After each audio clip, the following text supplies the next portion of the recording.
കെട്ട പയ്യൻ സാർ എന്താ കളി ആ ഒരു ഡയലോഗ് ഏറ്റവും കൂടുതൽ ആപ്റ്റ് ആയിട്ടുള്ള ഒരു ക്യാരക്ടറും ഒരു മൂവിയാണ് വീര ധീര സൂരൻ. അടിപൊളി മൂവി എന്ന് പറഞ്ഞാൽ വേറെ ലെവൽ മൂവി. എനിക്ക് ഭയങ്കര ഇതിൽ ഇഷ്ടപ്പെട്ടു. ആ ഒരു മൂവിയുടെ എൻഗേജിങ് ഫാക്ടറും സ്റ്റോറി ടെല്ലിങ്ങും ആ പ്ലേസ്മെന്റും എക്സിക്യൂഷനും എല്ലാം പൊളി എന്ന് പറഞ്ഞാൽ വേറെ ലെവലായിട്ടുണ്ട്. ഞാൻ ഒരു എക്സ്പെക്ടേഷനും ഇല്ലാതെ പോയി കണ്ടിട്ട് എനിക്കൊരു അടിപൊളിയായിട്ടുള്ള ഫീലും അടിപൊളിയായിട്ടുള്ള തിയേറ്റർ എക്സ്പീരിയൻസ് എന്ന ഒരു മൂവിയാണ്. ആൻഡ് ഈ മൂവിയുടെ സ്റ്റോറി എന്ന് പറയുന്നത് വളരെ സിമ്പിളായിട്ട് പറയുകയാണെങ്കിൽ തന്നെ നമ്മളെ കൈദി പോലെ ഒരു ഒറ്റ രാത്രി നടക്കുന്ന ഇവന്റ്സ് ആണ്. അതായത് ഒരു ഗാങ്ങും പോലീസ് ഡിപ്പാർട്ട്മെന്റും അവർ തമ്മിലുള്ള ക്ലാഷും അതിൻ്റെ ഇടയ്ക്ക് വിക്രമിന്റെ ക്യാരക്ടറായിട്ടുള്ള കാളി വരുന്നതും പിന്നീട് ആ രാത്രി നടക്കുന്ന കുറെ ഇവന്റ്സ് ഒക്കെയാണ് സിനിമ സംസാരിക്കുന്നത്. ഒരു രക്ഷയില്ല. മൂവിയുടെ ഫസ്റ്റ് ഹാഫ് ആയാലും ശരി സെക്കൻഡ് ഹാഫ് ആയാലും ശരി എൻഗേജിംഗ് എന്നൊക്കെ പറഞ്ഞാൽ ഒരു സീൻ പോലും നമുക്ക് ലാഗ് അടിപ്പിക്കുക ബോറടിപ്പിക്കുക ഒന്നുമില്ല.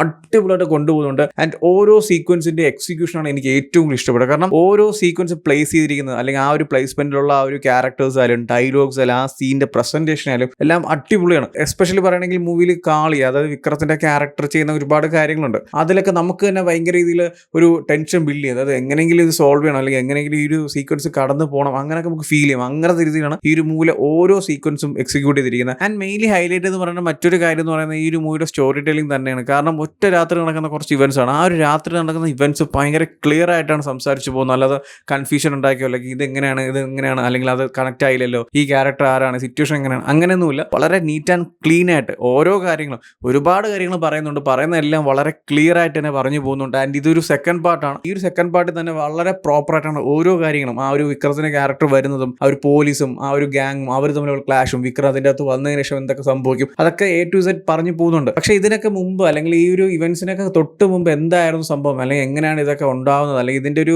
എന്താ പറയുക സ്റ്റാർട്ടിങ് ആ ഒരു ബിഗിനിങ് സ്റ്റേജ് ഉണ്ടല്ലോ അത് മാത്രമാണ് പാർട്ട് 1 അവർ പറയാൻ വേണ്ടി മാറ്റി വെച്ചിരിക്കുന്നത്. സോ പാർട്ട് 2 തന്നെ എല്ലാ കാര്യങ്ങളും ഈ പറയുന്ന കാര്യങ്ങളൊക്കെ വളരെ ക്ലിയർ ആയിട്ടും അടിപൊളിയായിട്ടും ഭയങ്കര ത്രില്ലിംഗ് ആയിട്ടും എൻഗേജിംഗ് ആയിട്ടൊക്കെ കാണിക്കുന്നുണ്ട്. അതുകൊണ്ട് തന്നെ ആ ഒരു പാർട്ട് 1 ആ ഒരു വെയിറ്റിംഗോ അല്ലെങ്കിൽ ആ ഒരു എക്സൈറ്റ്മെന്റ് നല്ല രീതിക്ക് നിലനിർത്തിയാണ് സിനിമ എൻഡ് ചെയ്തിരിക്കുന്നത്. അതായത് നമുക്ക് തോന്നും എന്താണ് ഇതിനു മുമ്പ് സംഭവിച്ച സിറ്റുവേഷൻ, ക്യാരക്ടേഴ്സ് ഒക്കെ എങ്ങനെ കണക്ട് ആയി, എന്താണ് ശരിക്കും അവിടെ നടന്നത്, അതൊക്കെ നമുക്കൊരു ഫീലും അല്ലെങ്കിൽ നമുക്കൊരു ക്യൂരിയോസിറ്റി തോന്നും, നമുക്ക് എങ്ങനെയെങ്കിലും അറിയണമെന്ന്. അങ്ങനത്തെ രീതിയിലാണ് ഈ ഒരു മൂവി പ്രസന്റ് ചെയ്ത് വെച്ചിരിക്കുന്നത്. ആൻഡ് വിക്രത്തിന്റെ പെർഫോമൻസ് ഒരു രക്ഷയില്ലാന്ന് പറഞ്ഞാൽ മൂപ്പര് അടിപൊളിയായിട്ട് പെർഫോം ചെയ്തിട്ടുണ്ട്. ആ ഒരു മൂവി സ്റ്റാർട്ടിംഗ് തൊട്ട് എൻഡ് വരെ കിടു എന്ന് പറഞ്ഞാൽ മൂപ്പരുടെ ഒരു ക്യാരക്ടർ എന്ന് പറയുന്ന സാധാരണ ഒരു ഫാമിലി മാനെ പോലെ ഒരു ഗ്രാമത്തിൽ താമസിക്കുന്ന ഒരു ആളാണ്. ഫാമിലിയുടെ കൂടെ ചെറിയൊരു പ്രൊഫഷൻ സ്റ്റോറൊക്കെ ഇട്ട് ചെറിയൊരു സ്കൂട്ടറൊക്കെ ആയിട്ട് ഉള്ളത് കൊണ്ട് ഹാപ്പി ആയിട്ട് ജീവിക്കുന്ന ഒരു മനുഷ്യനായിട്ടാണ്. പക്ഷെ അങ്ങനെയുള്ള ഒരു ക്യാരക്ടറിന്റെ ലൈഫിൽ വരുന്ന ഒരു ഇവന്റ് അയാളുടെ ലൈഫ് എങ്ങനെയൊക്കെ ചേഞ്ച് ചെയ്യും അല്ലെങ്കിൽ ആ ഒരു ക്യാരക്ടറിനെ തന്നെ ടോട്ടൽ എങ്ങനെയൊക്കെ മാറ്റുമെന്ന് ഈ സിനിമയിൽ അല്ലെങ്കിൽ ആ ഒരു ക്യാരക്ടറിലൂടെ മൂപ്പര് അടിപൊളിയായിട്ട് തന്നെ പെർഫോം ചെയ്തിട്ട് പോകുന്നുണ്ട്. ആൻഡ് വേറൊരു കാര്യം ഞാൻ ഓൾറെഡി പറഞ്ഞായിരുന്നു, സ്റ്റോറി ടെല്ലിംഗ് അടിപൊളിയാണ്. അതിന്റെ കൂടെ തന്നെ ഒരു കാര്യം കൂടി ഹൈലൈറ്റ് ചെയ്ത് പറയേണ്ടത്, നമുക്ക് ഒരിക്കലും പ്രിഡിക്റ്റ് ചെയ്യാൻ പറ്റത്തില്ല അടുത്ത് എന്താണ് സംഭവിക്കുന്നത്. കാരണം നമുക്ക് ഇവരുടെ പാസ്റ്റ് അറിയത്തില്ല, ഈ ക്യാരക്ടേഴ്സ് എന്താണ്, ഇവർ തമ്മിലുള്ള കണക്ഷൻ എന്താണ്, ഇവരുടെ ബാക്ക് സ്റ്റോറി ഒന്നും അറിയത്തില്ല. നമ്മൾ ഫ്രഷ് ആയിട്ട് ഒരു രാത്രി ഈ ഒരു രണ്ട് ഗാങ്ങും അതായത് ഒരു പോലീസും ഒരു റൗഡി ഗാങ്ങും പിന്നെ വിക്രത്തിന്റെ ഒരു ക്യാരക്ടർ വരുന്നു, ഇത് മാത്രമേ നമുക്ക് അറിയത്തുള്ളൂ. അതിന്റെ മുമ്പ് എന്താണ് നമുക്ക് അറിയത്തില്ല. അതുകൊണ്ട് തന്നെ ഈ സിനിമയിലുള്ള ഓരോ സീക്വൻസും ഭയങ്കര ഒരു എന്താ പറയുക എൻഗേജിംഗ് ആയിട്ടും എക്സൈറ്റ്മെന്റ് ആയിട്ട് തന്നെ കൊണ്ടുവന്നുള്ള ഒരു പോർഷനിൽ പോലും നമുക്ക് ഓക്കെ പ്രിഡിക്റ്റ് ചെയ്തിട്ട് ഓക്കെ ഇത് ഇങ്ങനെ നടക്കും അങ്ങനെ അങ്ങനെ നമുക്ക് പ്രിഡിക്റ്റ് ചെയ്യാൻ പറ്റത്തില്ല. കാരണം ഓരോ സീക്വൻസും ഭയങ്കര എൻഗേജിംഗ് ആയിട്ട് കൊണ്ടുപോകുന്നുണ്ട്. അടുത്ത് എന്ത് സംഭവിക്കും എന്നുള്ളൊരു ക്യൂരിയോസിറ്റി നമ്മുടെ മനസ്സിൽ ഇങ്ങനെ നിലനിർത്തി തന്നെ സിനിമ കൊണ്ടുപോകുന്നുണ്ട്. ആൻഡ് ക്യാരക്ടേഴ്സിന്റെ പെർഫോമൻസ് പറയുകയാണെങ്കിൽ വിക്രത്തിനെ പോലെ തന്നെ എല്ലാ ക്യാരക്ടേഴ്സിനും ഈക്വൽ ഇമ്പോർട്ടൻസ് സിനിമയിൽ കാണിക്കുന്നുണ്ട്. ഒരു വിക്രം പടമാണ് അല്ലെങ്കിൽ വിക്രത്തിനെ മാത്രം ഹൈലൈറ്റ് ചെയ്ത് ആ ഒരു ക്യാരക്ടറിന്റെ ബാക്ക് സ്റ്റോറി ഒക്കെ വെച്ച് അല്ലെങ്കിൽ ആ ക്യാരക്ടർ എന്ത് ചെയ്യാൻ പറ്റും അങ്ങനെയല്ല സിനിമ കൊണ്ടുപോകുന്നത്. ഈച്ച് ആൻഡ് എവരി ക്യാരക്ടേഴ്സിന് ഭയങ്കര വാല്യൂ ഉണ്ട്. അതിപ്പോൾ സുരാജ് ഏട്ടനായാലും ശരി, S.J. സൂര്യ ആയാലും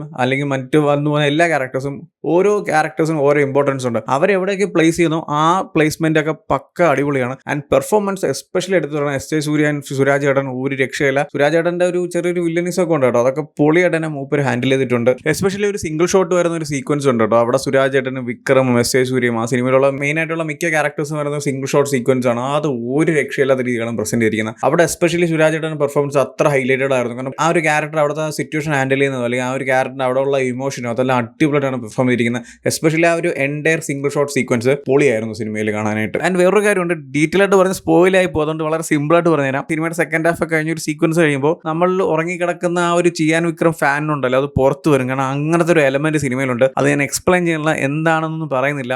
മാൻ അതൊരു കീട്ടിലെന്ന് പറഞ്ഞാൽ കീട്ടിൽ എക്സ്പീരിയൻസ് ആയിരുന്നു. ഞാൻ ക്ലാപ്പടി എന്ന് പറഞ്ഞാൽ ഞാൻ കുറേ നേരത്തെ ക്ലാപ്പ് അടിച്ചു. കാരണം ഒരു ലെവൽ എന്നൊരു സീക്വൻസ് ആണ്. അത് ഒരുപാട് കാലമായിട്ട് വിക്രം മൂവീസ് കാണുന്നവർക്ക് സീക്വൻസ് എത്തുമ്പോൾ നിങ്ങൾക്ക് മനസ്സിലാവും ആ ലെവലിലുള്ള ഒരു എക്സിക്യൂഷൻ ഈ സിനിമയിലുണ്ട്. അത് അടിപൊളി എന്ന് പറഞ്ഞാൽ വേറെ ലെവലായിരുന്നു. അതിൻ്റെ ഒരു എക്സിക്യൂഷൻ ആയാലും ആ ഒരു പ്ലേസ്മെന്റ് ആയാലും അല്ലെങ്കിൽ ആ ഒരു എൻ്റെ സീക്വൻസിന്റെ ഡിസൈനും കാര്യങ്ങളൊക്കെ അടിപൊളിയായിരുന്നു. തിയേറ്ററിൽ തന്നെ കാണേണ്ട ഒരു മസ്റ്റ് വാച്ച് മൂവി തന്നെയാണ്. അല്ലാതെ OTT-ൽ പറഞ്ഞവർ വെയിറ്റ് ചെയ്യരുത്. ആൻഡ് വേറൊരു കാര്യം, ഞാൻ ഈ പറഞ്ഞ കാര്യങ്ങളൊക്കെ വെച്ചിട്ട് മൂവി വേറെ ലെവലാണ്, മറ്റേ ടോപ്പ് ലെവൽ അങ്ങനത്തെ ആ ഒരു എക്സ്ട്രീം ലെവലല്ല ഞാൻ പറയുന്നത്. ഈ ഒരു മൂവി പ്രസന്റ് ചെയ്തിരിക്കുന്ന ഭയങ്കര എൻഗേജിംഗ് ആയിട്ടും ഭയങ്കര അടിപൊളിയായിട്ട് തന്നെയാണ്. ഈ ഒരു മൂവിയിൽ സംസാരിക്കുന്ന ഇവന്റ്സ് എന്താണോ, ഈ ഒരു മൂവിയിൽ സംസാരിച്ചു വന്ന ക്യാരക്ടേഴ്സും കാര്യങ്ങളും അതൊക്കെ എന്താണോ അത് വളരെ പക്കയായിട്ട് തന്നെ സിനിമയിൽ പ്രസന്റ് ചെയ്തിട്ടുണ്ട്. ആ ഒരു ഫീൽ ഉണ്ടല്ലോ, അതാണ് ആ ഒരു സിനിമയിൽ നിന്ന് എനിക്ക് ഏറ്റവും കൂടുതൽ കിട്ടിയ ഒരു എക്സ്പീരിയൻസ് എന്ന് പറയുന്നത്. അല്ലാതെ ഭയങ്കര എക്സ്ട്രീം ഭയങ്കര പീക്ക് എന്നല്ല ഞാൻ പറയുന്നത്. ഉള്ള കാര്യം, ഉള്ള ക്യാരക്ടേഴ്സും സിറ്റുവേഷൻസും അവർ തമ്മിലുള്ള ക്ലാഷും ബാക്കിയുള്ള എല്ലാ പരിപാടീസും നല്ല അടിപൊളിയായിട്ട് തന്നെ സിനിമയിൽ എക്സിക്യൂട്ട് ചെയ്ത് വെച്ചിട്ടുണ്ട്. സോ എന്തായാലും എല്ലാവരും കണ്ടു നോക്കുക. ഓൾറെഡി ഈ ഒരു മൂവി കണ്ടവരാണെങ്കിൽ നിങ്ങളുടെ ഒപ്പീനിയൻസ് എന്ന് വെച്ചാൽ കമന്റ് ചെയ്യൂ. വീഡിയോ ഇഷ്ടപ്പെട്ടാൽ ലൈക്ക് ചെയ്യൂ, ഷെയർ ചെയ്യൂ. ഇതുപോലത്തെ കൂടുതൽ വീഡിയോസിനെ ചാനൽ സബ്സ്ക്രൈബ് ചെയ്യൂ. Thank you so much.